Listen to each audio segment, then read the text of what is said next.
Hi, it's life coach and licensed therapist Robin May and the founder of the I Believe in Marriage Network. And welcome back to 3 Ways to Reconnect in just 3 days. And we are keeping these videos to 3 minutes or less.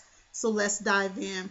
So yesterday I encouraged you and your spouse to share your story. And what I'm loving is that you're sharing your stories with me. I'm really excited to hear some of the things you're discovering about one another.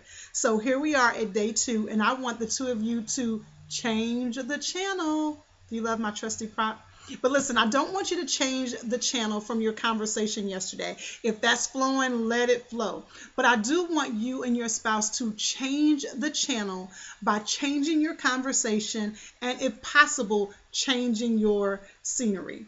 Listen, y'all, life is demanding. If we're not careful, those demands really can begin to weigh on your marriage. When your spouse calls or when they come home, you're already anticipating it's something with the kid, it's something with a bill, it's something at the house, and our marriage can get so consumed with responsibilities that the romance gets stifled out. So for 24 hours, as much as possible, I want you and your spouse to change the channel by changing the conversation. I want the two of you to intentionally connect, to just check in, to ask one another how your day is going, to give a compliment, to let one another know why you appreciate one another.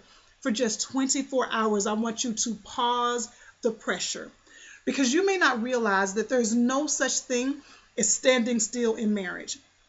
We're either drawing closer together or pulling further apart. One of the most amazing statistics that I've learned is that couples need 5 positive interactions to every 1 negative. So let's say you and your spouse had a major blow up. You need 5 positive interactions to outweigh that 1 blow up. So for 24 hours, I want the two of you to intentionally change the channel by changing your conversation. Then, if possible, I want the two of you to try to change your scenery.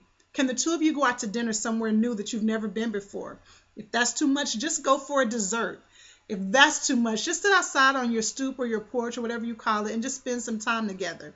And if you tell me that's too much, there are no excuses. I want the two of you just to dream about your fantasy vacation, where you would want to go. I want you to really dream about it. And one day you're probably going to make it happen. So I want you and your spouse to change the channel by changing your conversation and your scenery. By doing this, this gives you and your spouse a chance to just breathe and be.